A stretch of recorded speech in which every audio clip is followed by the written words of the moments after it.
দেড়ে গ্রাম হইতে ক্ষুদিরাম চট্টোপাধ্যায়ের কামারপুকুরে আগমনের যে দৃশ্য সেটা কিন্তু তুলে ধরা হয়েছে এখানে। কামারপুকুরের সেই হালদার পুকুর, জয়রামবাটিতে আগেরবারও আমি এসেছি, এত কিন্তু ভিডিও করতে পারিনি।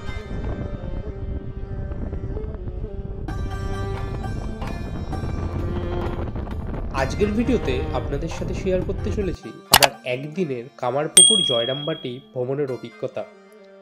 কামারপুকুর ভারতের পশ্চিমবঙ্গ রাজ্যের হুগলি জেলায় অবস্থিত অন্যতম একটি ছোট্ট সুন্দর গ্রাম, যেখানে ঠাকুর শ্রী রামকৃষ্ণ পরমহংসদেবের পৈতৃক বাড়ি ও জন্মস্থান। এই কামারপুকুর গ্রামের পাশেই রয়েছে জয়রামবাটি, যেটি বাঁকুড়া জেলায় অবস্থিত। ঠাকুর রামকৃষ্ণ পরমহংসদেবের স্ত্রী সারদা দেবীর জন্মস্থান। আজকে আমার যাত্রাটা শুরু করেছিলাম শেওড়াফুলি রেলওয়ে স্টেশন থেকে।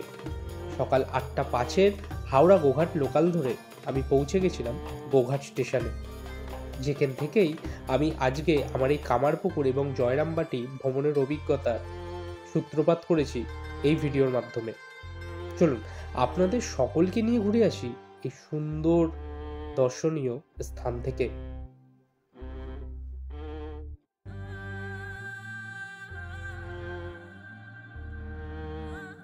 গুড মর্নিং বন্ধুরা, স্বাগত জানাচ্ছি শীতের সকালে আরও একটা নতুন ভিডিওর সাথে। আজকের ভিডিওটা শুরু করছি গোঘাট রেলওয়ে স্টেশনের একদম বাইরে থেকে। এই সামনেই হচ্ছে গোঘাট রেলওয়ে স্টেশন, হুগলি জেলার এটা হচ্ছে একদম শেষ স্টেশন। কারণ আজকে আমার গন্তব্য কামারপুকুর। কামারপুকুর যেতে হলে এই গোঘাট স্টেশনেই কিন্তু আসতে হয়। তা আজকে সম্পূর্ণ ভিডিওটা তোমাদের সাথে শেয়ার করব, আমি কামারপুকুরে কি কি দেখব, এবং তোমরা যারা প্রথমবার কামারপুকুরে আসবে এই ভিডিওটা যদি দেখো তোমাদের কাছে একদম ইজি হয়ে যাবে তোমরা কিভাবে কামারপুকুর পৌঁছাবে। চ্যানেলে প্রথম হয়ে থাকলে অবশ্যই কিন্তু চ্যানেলটাকে সাবস্ক্রাইব করে পাশে থাকা বেল আইকনটা প্রেস করে দিও পরবর্তী ভিডিওগুলোর নোটিফিকেশানের জন্য। তাহলে চলো তোমাদেরকে নিয়ে ঘুরে আসি আজকে দ্বিতীয়বারের জন্য কামারপুকুর থেকে। Let's go. স্টেশনের বাইরেই হচ্ছে এখানে টোটো স্ট্যান্ড। তাই এইখান থেকে আগের বার যখন আমি গেছিলাম তখন হচ্ছে মাথাপিছু ভাড়া ছিল 30 টাকা, মানে টোটোর ভাড়া বলছি। এইবারে দেখি ভাড়া বেড়েছে কিনা, সব কিছু শেয়ার করব। চলো আগে তাড়াতাড়ি একটা টোটোতে উঠি এবং আমার গন্তব্য কামারপুকুরে গিয়ে পৌঁছাই। চলো। গোঘাট স্টেশনটা খুব সুন্দর, কিন্তু একদম শেষ স্টেশন হওয়ার দরুন এই স্টেশনের কিন্তু আশেপাশে খাবার দোকানের সংখ্যা কিন্তু খুবই কম। এই দুই একটাই যা খাবার দোকান দেখতে পাবে। যেটা ভয় পাচ্ছিলাম সেটাই হলো, এইখানে হচ্ছে তোমার যেই টোটোগুলো দাঁড়িয়ে আছে এইখানে কিন্তু আর একটাও প্যাসেঞ্জার নেই, মানে আমি ছাড়া। আমাকে গেলে রিজার্ভে যেতে হবে। রিজার্ভে হচ্ছে মোটামুটি ওই 200 থেকে 250 টাকা এরকম পড়ে কামারপুকুর পর্যন্ত যেতে। কিন্তু বাজেট ট্রাভেলার যেহেতু, রিজার্ভে আমি যাব না, কিছুটা সামনের দিকে এগিয়ে যাব আর ওইখান থেকেই দেখব শেয়ারে কিছু পাই কিনা। আর তা না হলে এখান থেকে 15 মিনিট মতো লাগবে একদম মেন রাস্তা পর্যন্ত হেঁটে যেতে। ওইখান থেকে বাস পেয়ে যাব, ওখান থেকে কামারপুকুর যেতে পারবো। এরকম এখানে এরকম মারুতি ভ্যানও আছে, শেয়ারে মনে হয় 40-50 টাকা এরকমই নেয় কামারপুকুর পর্যন্ত যেতে। তো ফাইনালি টোটো পেয়ে গেছি, আর ভাড়া হচ্ছে মাথাপিছু 30 টাকা টোটোতে। আগে যা ছিল এখনও তাই আছে। আর এখান দিয়ে যদি রিজার্ভে যাই, রিজার্ভে কত করে কামারপুকুর পর্যন্ত? 150 টাকা। কামারপুকুর পর্যন্ত তোমার 150 টাকা পড়বে রিজার্ভে গেলে। চলো যাই, আর যেতে যেতে হুগলি জেলার এই শেষ জায়গার সৌন্দর্য দেখতে থাকো। একদম পাড়ার মধ্যে থেকে মেন রাস্তা হয়ে কামারপুকুর পৌঁছাবো।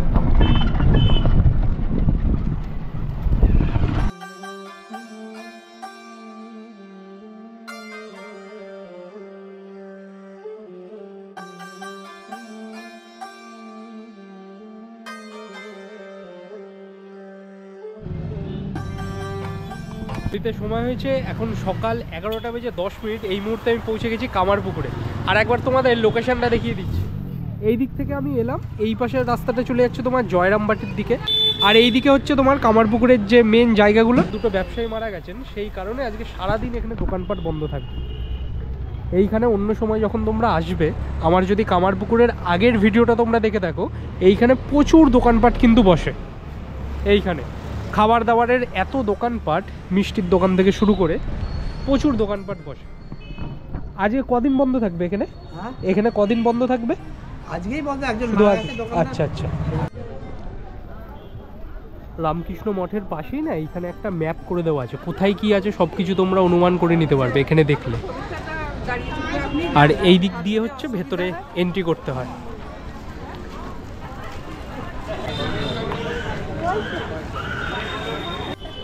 রামকৃষ্ণ মঠ কামারপুকুর, এটা হচ্ছে ঠাকুরের বাড়ি। আর ঠাকুরের বাড়ির ঠিক অপোজিট সাইডেই এই হচ্ছে হালদার পুকুর। মানে এই পুকুরের বৈশিষ্ট্য হচ্ছে এখানে ঠাকুর কিন্তু স্নান করতেন, এই পুকুরের ঘাটে তিনি বসে থাকতেন, অনেক টাইম কিন্তু স্পেন্ড করতেন এই ঘাটে এসে। এই হচ্ছে সেই ঐতিহাসিক ঘাট। এই হচ্ছে কামারপুকুরের সেই হালদার পুকুর। কত সুন্দর তাই না পুকুরটা? মানে এই পুকুরের ব্যাপারে আগে কতবার পড়েছি, আর আজকে এই পুকুরের সামনে দাঁড়িয়ে আছি। তোমরা যারা কামারপুকুরে আসবে তারা কিন্তু এইখানে অবশ্যই আসবে। একদম রামকৃষ্ণ মঠের ঠিক গেটের উল্টো সাইডেই কিন্তু এই হালদার পুকুরের ঘাট। এবার এইখান থেকে তোমাদেরকে নিয়ে যাব ঠাকুর রামকৃষ্ণ পরমহংসদেব যেই পাড়াতে বড় হয়ে উঠেছে, মানে যেখানে তিনি সারাক্ষণ থাকতেন, যেই পাঠশালায় পড়তেন, সব কিছু তোমাদের দেখাবো। মানে লাহাবাড়ি এইগুলো তোমরা এইবার দেখতে পাবে। আর রামকৃষ্ণ মঠের ঠিক অপোজিট সাইডেই কিন্তু এই পাশে তোমার শৌচালয়। আর এই যে লজটা দেখতে পাচ্ছ বাসুদেব লজ, আগের বার যখন কামারপুকুরে এসছিলাম এই লজের কিন্তু ভিডিওটা করেছিলাম। এই লজের ঠিক পাশের, হ্যাঁ আমি এসছি আগের বার, এই লজের ঠিক পাশেই হচ্ছে এই গলি, লাহা বাবুদের বাড়ি যাওয়ার এই রাস্তা। দেখো কত মানুষ যাচ্ছে। একটা জিনিস কি, যেই জায়গাতে তুমি অনেক দিন দিয়ে আসার পরিকল্পনা করবে, বিভিন্ন কারণে সেটা যখন পোস্টপন্ড হয়ে যায়, আর যখন অনেক দিন পর সেই জায়গাতে তুমি ফাইনালি এসে পৌঁছাবে, মন থেকে আলাদা একটা স্যাটিসফ্যাকশান হয়। তো এই হচ্ছে সেই লাহা বাবুদের বাড়ি যাওয়ার রাস্তা। এই মুহূর্তে আমি আছি হুগলি ডিস্ট্রিক্টের মধ্যে, কিন্তু আমি যখন আবার জয়রামবাটিতে চলে যাব সেটা হয়ে যাবে বাঁকুড়া ডিস্ট্রিক্ট।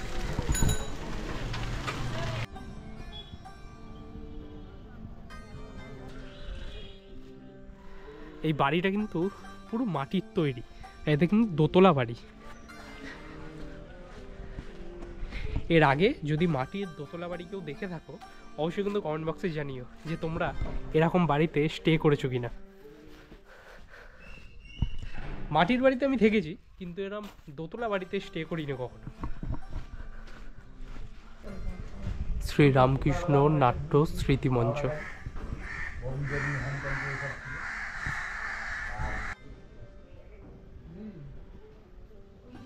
তা তোমরা দেখতে পেলে এই পৌরাণিক ঐতিহাসিক বাড়ি, যেখানে ঠাকুর রামকৃষ্ণদেব তার শিবের কস্টিউম পরে এইখানে কিন্তু নৃত্য করতেন। এটি হচ্ছে বিষ্ণু মন্দির। ভেতর থেকে গিয়ে তোমাদের দেখাচ্ছি বিষ্ণু মন্দিরটা। আর লাহাবাবুদের বাড়ির ঠিক সামনেই এরকম সুন্দর মন্দির মতো করা।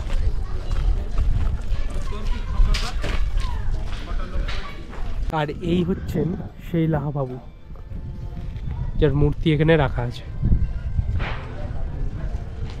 এটা হচ্ছে পাঠশালা, আর এই দিকেও আরো অনেক কিছু দেখার আছে। তবে আগে আমরা যাব এই বিষ্ণু মন্দিরের ভেতর। এটা কিন্তু লাহাবাবুদের বাড়ির অন্যতম সেই সুন্দর জায়গা যেখানে ঠাকুর রামকৃষ্ণ পরমহংসদেব সময় কাটাতেন।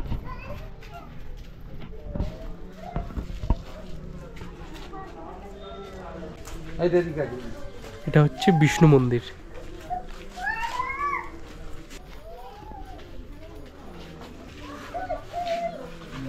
এটা হচ্ছে তোমার দেড়ে গ্রাম হইতে ক্ষুদিরাম চট্টোপাধ্যায়ের কামারপুকুরে আগমনের যে দৃশ্য সেটা কিন্তু তুলে ধরা হয়েছে এখানে।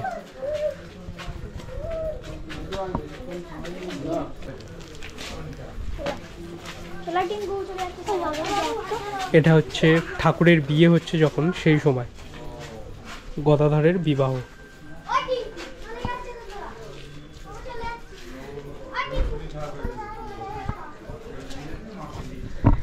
এই জায়গাটা আগেরবার যখন এসেছিলাম ফোনে ভিডিও শ্যুট করেছিলাম, তা ভিডিও কোয়ালিটি মোটামুটি ছিল। তা তোমাদের ভালোবাসা এত পেয়েছি তাই আজকে গোপ্রোতে ভিডিও করে তোমাদেরকে দেখাচ্ছি। অবশ্যই জানিও ক্যামেরা কোয়ালিটি কেমন লাগছে। লাহাবাবুদের বাড়ির সামনে সেই পাঠশালা যেখানে গদাধর পড়াশোনা করতেন। পড়াশোনা তো করতে আসতেন, কিন্তু তিনি বেশিরভাগ সময় কাটাতেন ওই বিষ্ণু মন্দিরে। আর এইটা হচ্ছে তোমার সেই দুর্গাদালান মন্দির।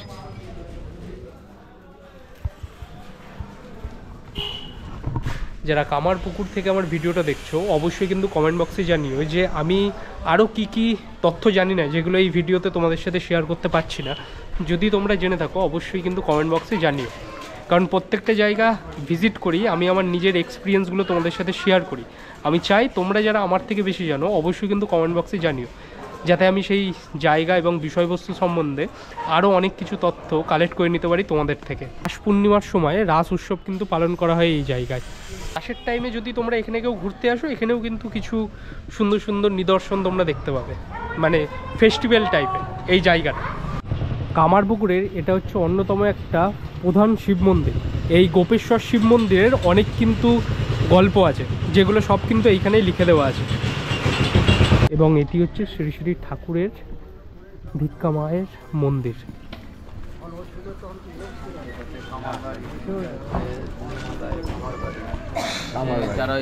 পুকুর খনন করে এটা হচ্ছে ঠাকুরের ভিক্ষা মা, মানে ঠাকুরের যখন পৈতে হয়েছিল এই মাই কিন্তু তাকে রাখতেন কাছে, লালন পালন করতেন। তাই এই জায়গাটা কিন্তু খুবই ফেমাস একটা জায়গা।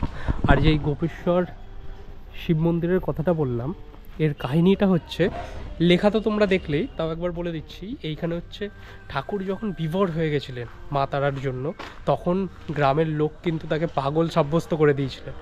সেই জন্য তার মা চন্দ্রমণি দেবী এই ঠাকুরের কাছেই কিন্তু এসে পড়েছিলেন। এবং এর পেছনের যে গ্রামটা, যেই গ্রামে আমি দাঁড়িয়ে আছি, এর নামই কিন্তু কামারপুকুর। তা এই জায়গাটা কিন্তু খুবই পৌরাণিক একটা জায়গা। এবং এই যে শিবলিঙ্গটা দেখতে পাচ্ছ, এই শিবলিঙ্গটাও কিন্তু সেই ঠাকুরের সময় থেকেই কিন্তু এই শিবলিঙ্গ।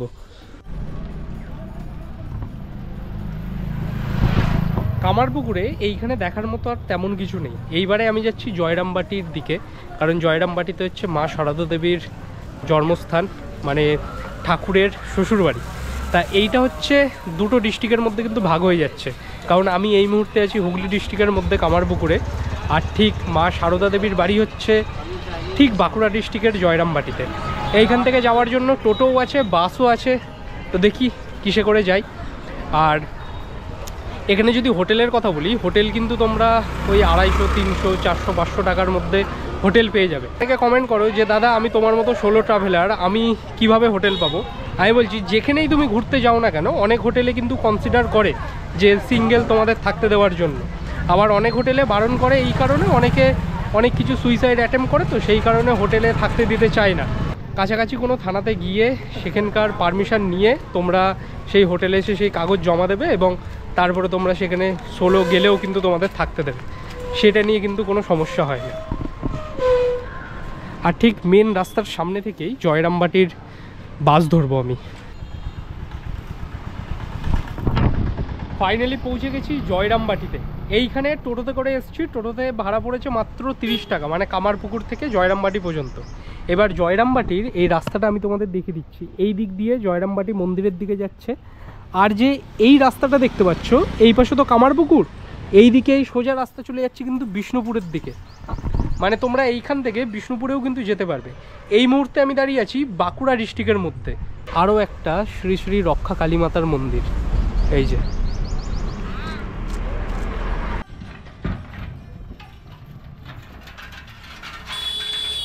তা এইসব দেখলে বুঝতে হবে যে তুমি গ্রামের মধ্যে এন্ট্রি করে ফেলেছো। জয়রামবাটি যাওয়ার রাস্তায় এরম কিন্তু প্রচুর লজ আছে এবং রেস্টুরেন্ট, যেখানে তোমরা কিন্তু থাকতে পারবে। আর এটা হচ্ছে বড় কার পার্কিংয়ের জায়গা।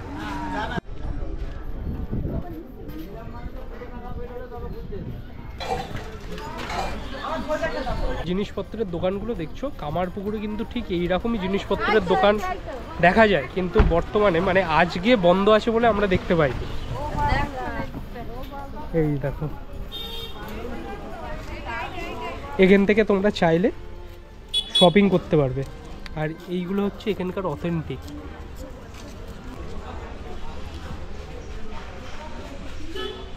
আর এইখান থেকেই কিন্তু ভেতরে এন্ট্রি করতে হয়। এই হচ্ছে জয়রামবাটি মন্দিরের ভেতরের সুন্দর দৃশ্য। কত সুন্দর দেখো ভেতরটা। এইখানে কিন্তু ছবি তোলা নিষিদ্ধ। আমি ওইখানে জিজ্ঞেস করলাম, দাদাটা খুব ভালো, বললো কাউকে জিজ্ঞেস করতে হবে না, যেইটুখানি পারবে তুলে নাও। পুকুর ধারের এইখানে কিন্তু মা সারদা দেবী স্নানও করতেন। পিসফুল একটা জায়গা। তাই জয়রামবাটিতে যারা আসবে তারা কিন্তু ভেতরে ঢুকে কাউকে জিজ্ঞেস করবে যে ছবি তোলা যাবে কিনা, তারা পারমিশন দিলে অবশ্যই কিন্তু তুলবে। আমি আগে পারমিশন চেয়েছি, বললো যে একটু আধটু করো, কেউ বারণ করবে না।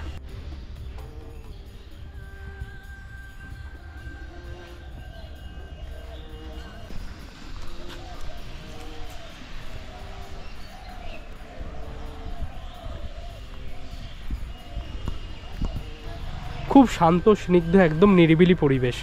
কামারপুকুরের থেকেও কিন্তু আমার জয়রামবাটির এই জায়গাটা খুব নিরিবিলি পরিবেশ লাগে। জয়রামবাটিতে তোমাদের মেন মন্দিরটা দেখালাম এবং ভেতর সংলগ্ন এলাকাটা তোমরা দেখলে।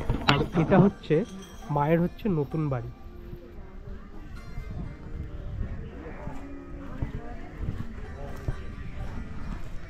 মা স্নান করতেন এই পুকুরে, যেটা তোমাদের ওই পার থেকেও দেখালাম। কিন্তু কামারপুকুরে যেমন মাটির দোতলা বাড়ি দেখালাম, এখানেও কিন্তু আছে, দেখো কি দারুণ। এই হচ্ছে এই জয়রামবাটির সৌন্দর্য, যেটা এই ক্যামেরাতে বন্দি করছি এবং তোমরা এখন দেখছো। কেমন লাগছে অবশ্যই কিন্তু কমেন্টে জানিও। বাঁকুড়া জেলা থেকে আবার পৌঁছে গেলাম হুগলি জেলার গোঘাট স্টেশনে। কিছুক্ষণ বাদে আমার ট্রেন আসবে গোঘাট হাওড়া লোকাল, যেটা করে আমি পৌঁছাবো শেওড়াফুলি, তারপর ওখান থেকে বাড়ির উদ্দেশ্যে রওনা দেবো। তা আজকের ভিডিওটা কেমন লাগলো অবশ্যই কিন্তু কমেন্ট বক্সে জানিও। আমার যদি পার্সোনাল ওপিনিয়নের কথা বলো, তাহলে এই কামারপুকুর এবং জয়রামবাটি অন্যতম সুন্দর একটা জায়গা একদিনে ছুটি কাটিয়ে আসার জন্য। যারা কামারপুকুর এবং জয়রামবাটি থেকে আমার ভিডিওটা দেখছো অবশ্যই কমেন্ট করে জানিও কোন জায়গা থেকে আমার ভিডিও দেখছো। আর যারা কামারপুকুর এবং জয়রামবাটি এর আগে ঘুরে গেছো অবশ্যই কিন্তু এক্সপিরিয়েন্সগুলো শেয়ার করো কমেন্ট বক্সের মাধ্যমে। দেখা হচ্ছে খুব তাড়াতাড়ি নতুন কোনো জায়গা নতুন কোনো ভিডিওর সাথে। শীতকালটা খুব ভালোভাবে কাটাও, কারণ এই সময় তো পিঠে পুলির সিজন। টেক কেয়ার, আজকের জন্য টাটা ফ্রম গোঘাট স্টেশন।